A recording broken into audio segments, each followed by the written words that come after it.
राम नाम का फल। श्री हनुमान प्रसाद जी पोद्दार।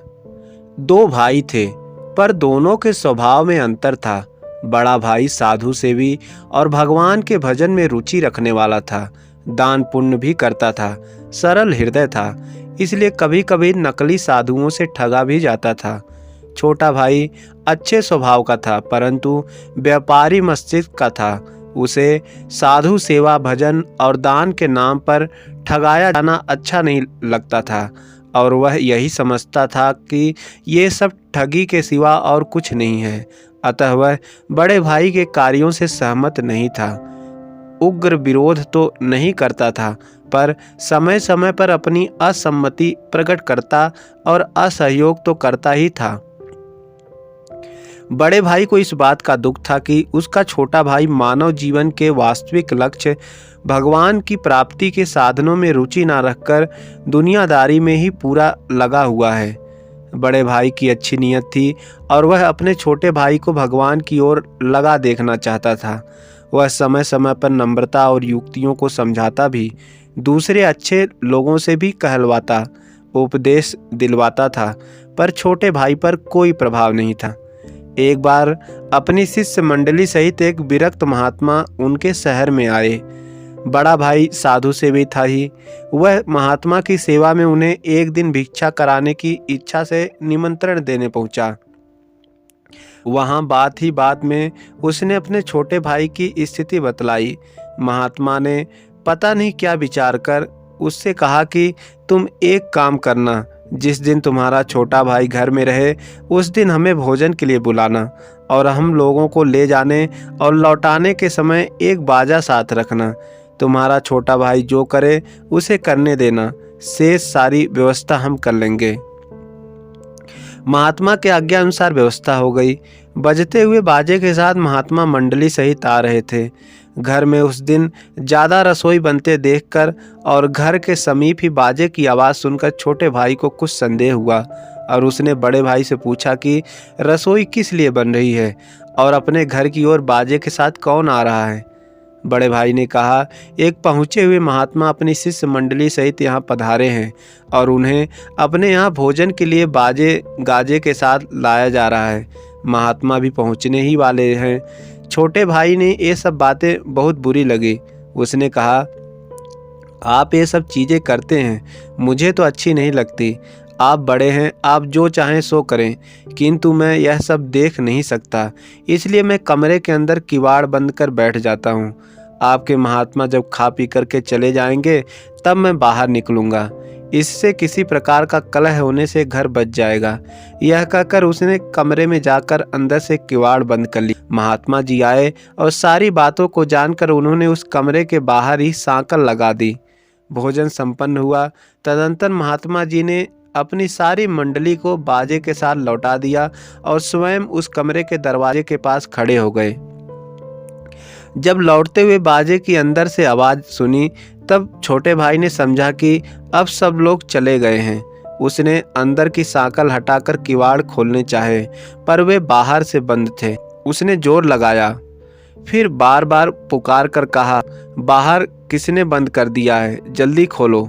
महात्मा ने किवाड़ खोले और उसके बाहर निकलते ही बड़े जोर से उसके हाथ की कलाई को पकड़ लिया। महात्मा में ब्रह्मचर्य का बल था, वह चेष्टा करके भी हाथ छुड़ा न सका।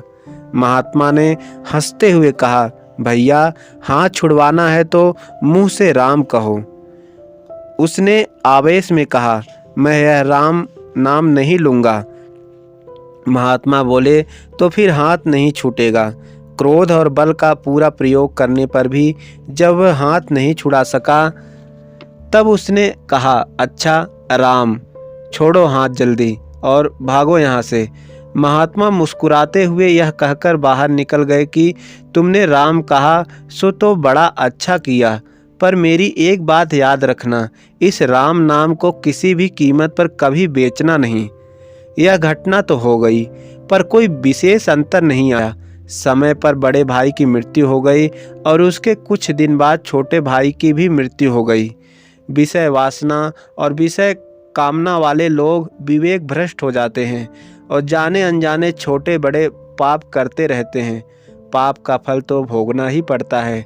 मरने के अनंतर छोटे भाई की आत्मा को यमलोक में ले जाया गया और वहाँ कर्म का हिसाब किताब देख करके बताया गया कि विषय वासनाग्रस्त इस जीव ने मनुष्य योनि में केवल साधु अवज्ञा और भजन का विरोध ही किया है और भी बड़े बड़े पाप किए हैं, पर इसके द्वारा एक बड़ा भारी महान कार्य हुआ है। इसके जीव से एक महात्मा के सम्मुख एक बार जबरदस्ती राम नाम का उच्चारण हुआ है। यमराज ने यह सुनकर मन ही मन उस एक बार राम नाम का उच्चारण करने वाले के प्रति श्रद्धा प्रकट की और कहा, इस राम नाम के बदले में जो कुछ चाहो सो ले लो, उसके बाद तुम्हें पापों का फल भोगना पड़ेगा। उसको महात्मा की बात याद आ गई। उसने यमराज से कहा, मैं राम नाम को बेचना नहीं चाहता, पर इसका जो कुछ भी मूल्य होता है वह आप मुझको दे दो।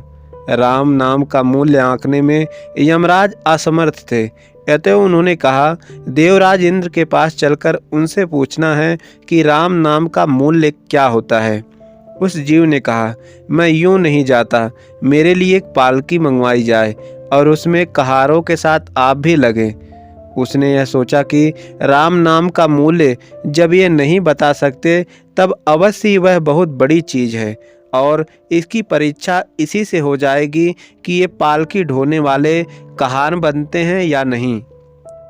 उसकी बात सुनकर यमराज सकुचाए तो सही, पर सारे पापों का तुरंत नाश कर देने वाले और मन बुद्धि से अतीत फलदाता भगवान नाम के लेने वाले की पालकी उठाने अपने लिए सौभाग्य समझकर वे पालकी में लग गए।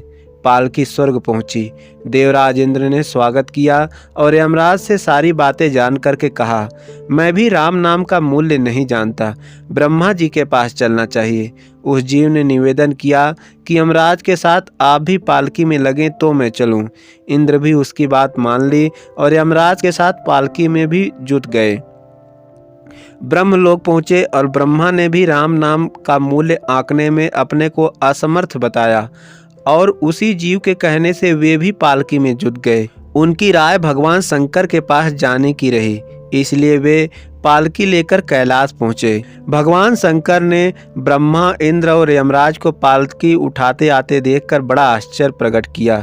पूछने पर सारी बातें उन्हें बताई गई।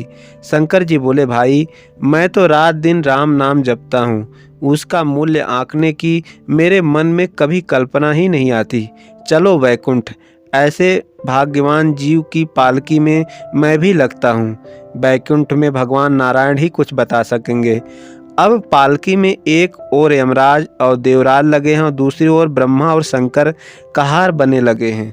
पालकी बैकुंठ पहुंची। चारों महान देवताओं को पालकी उठाए आते देखकर भगवान विष्णु हंस पड़े और पालकी वहां दिव्य भूमि पर रख दी गई।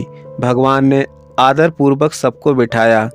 भगवान विष्णु ने कहा, आप लोग पालकी में बैठे हुए इस महाभाग जीवात्मा को उठाकर मेरी गोद में बिठा दीजिए। देवताओं ने वैसा ही किया। तदंतर भगवान विष्णु के पूछने पर भगवान शंकर ने कहा, इसने एक बार परिस्थिति से बाध्य होकर राम नाम लिया था। राम नाम का मूल्य इसने जानना चाहा, पर हम लोगों में से कोई भी राम नाम का मूल्य बताने में समर्थ नहीं था। इसलिए हम लोग इस जीव की इच्छा अनुसार पालकी में लगकर आपकी सेवा में उपस्थित हुए हैं। अब आप ही बताइए कि राम नाम का मूल्य क्या होना चाहिए। भगवान विष्णु ने मुस्कुराते हुए कहा, आप सरीखे महान देव इसकी पालकी ढोकर यहाँ तक लाए और आप लोगों ने इसे मेरी गोदी में बिठाया। अब यह मेरी गोदी का नित्य अधिकारी हो गया। राम नाम का मूल्य तो नहीं बताया जा सकता, पर आप इसी से मूल्य का कुछ अनुमान लगा सकते हैं। आप लोग अब लौट जाइए। एक बार लिए हुए राम नाम का भगवान विष्णु के द्वारा इस प्रकार महान मूल्याभास पाकर शंकरादि देवता लौट गए। एक विरक्त संत ने यह कथा लगभग 45 वर्ष पूर्व कलकत्ते में मुझको सुनाई थी। घटना का उल्लेख किस ग्रंथ में है मुझको पता नहीं है, पर भगवान की महिमा, भगवान नाम की महिमा का इससे जो वर्णन आता है वह वास्तव में यथार्थ लगता है। घटना चाहे कल्पित हो, महिमा तो सत्य है ही। राम न सकहि राम गुन गाई।